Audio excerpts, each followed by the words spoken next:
Hello everyone, it's Lindsay, and today I have a fun video tutorial for you. So I'm going to show you how to create a shaker card element to go into your faith planner. So here I've gone ahead and printed out the free printable from Documented Faith this week. This is the printable file that came in the email.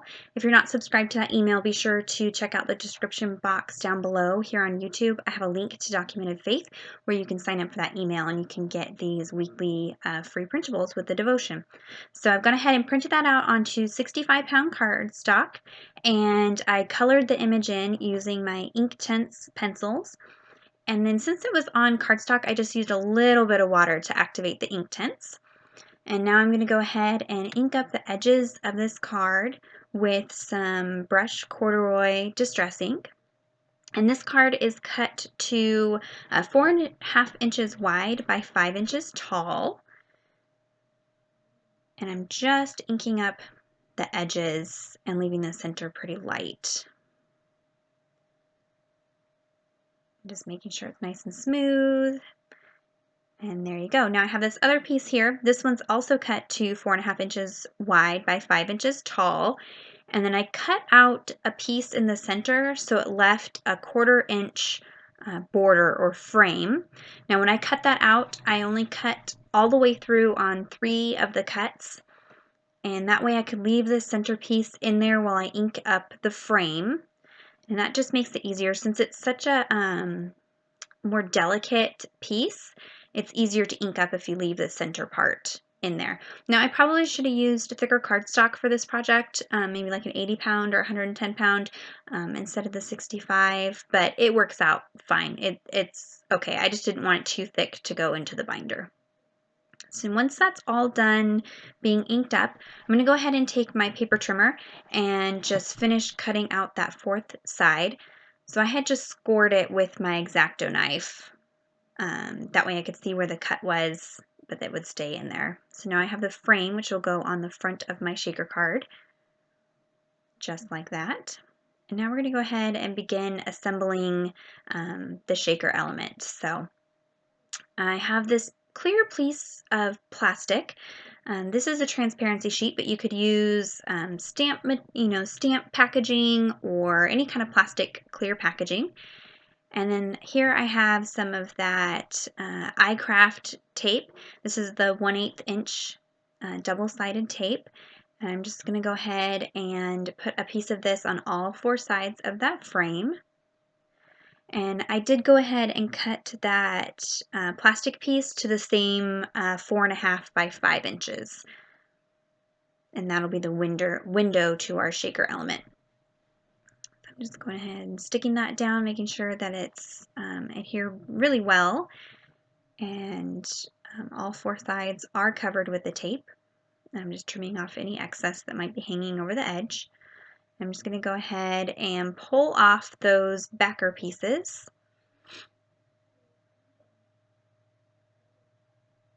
And then I will adhere down that plastic window. Just making sure that everything is lined up before I lay it down.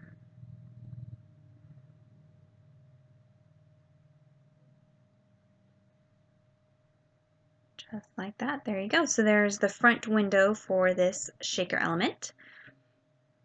And then now I'm going to go ahead and take some foam adhesive. And this is wider than my frame is, so I will go ahead and cut it in half.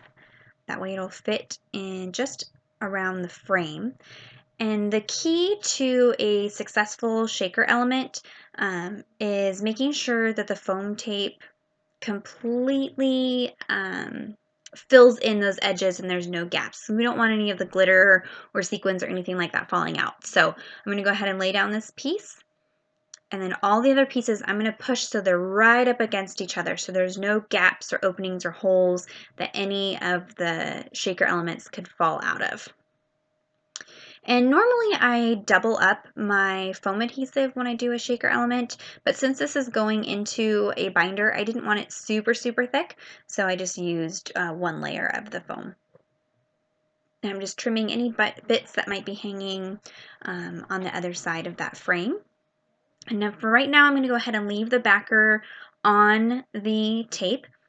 Now I'm just taking some sequins and some little beads and some gold glitter. The sequins are just cheapy sequins from Walmart. The little beads are from Michael's, and then the glitter is probably from Hobby Lobby. I'll have links to all the products down in the description box down below if you're watching this on YouTube. And I like full shaker elements, so I'm going to go ahead and put plenty of these goodies in there. So I'm putting some of those little gold, they're like little beads. And then I chose some kind of pinkish purple sequins. And now I'm going to go ahead and put some of that gold chunky glitter in there. And now I'm going to very carefully take the backer off of this foam adhesive. I don't want any of those little shaker bits to pop up and land on the sticky part, or it won't adhere well to the back card. So I'm just being really careful when I take that off. And then I'll go ahead and flip that over and put the colored card piece onto there. And here you can see that piece is a little bit warped since I did use water when I activated the Inktense pencils and it was a thinner cardstock, but it works out just fine. So just make sure that's pressed down really, really well so nothing comes out of that little shaker card. And here you can see everything moves around just fine and free and nothing gets caught up. So super fun. I love watching all kinds of different card making videos, and so I love all the shaker cards. So I wanted to create something like that today. Here is a piece of watercolor cardstock, and this is cut to 5.5 by 5.5 inches square, and you'll see why in a few minutes. And I'm just taking the Forest Moss Distress ink, and I'm inking up this piece of watercolor cardstock. I'm using the watercolor cardstock because I wanted it to be quite a bit thicker, because that's what I'm going to adhere the shaker element to, and this will be the piece that I hole punch, and that'll be what's attached into my binder. So I wanted something pretty secure and stable for that element. So I'm just quickly blending. I'm not making sure it's super smooth. I'm not worried about it. And I did the front and the back. I'm going to go ahead and take the Distress sprayer and just spray some random little droplets of water onto that piece there. And I didn't leave the water on there very long before I picked up the excess with the paper towel. Now I'm just going to go ahead and heat set that, make sure everything is nice and dry, and I'll do the same thing on the back, because as you flip this piece in your binder, you will be able to see the back of this element, so I did want to make sure that it looked semi-finished on the back of that card. And again, just picking up any extra water, and I will heat set that as well, so I can go ahead and adhere down the shaker element.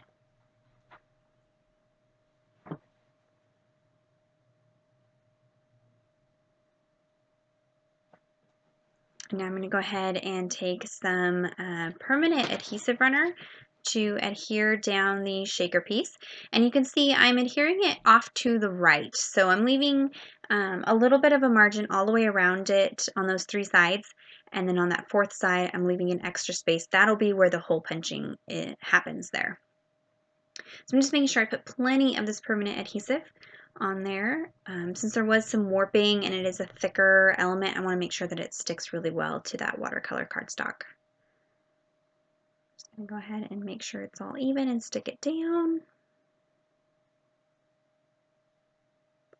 And then I will go ahead and take it off camera, and I'm going to hole punch 2 holes onto the left side of that piece. That way it's the watercolor cardstock that's actually what is hole punched and attached into my binder.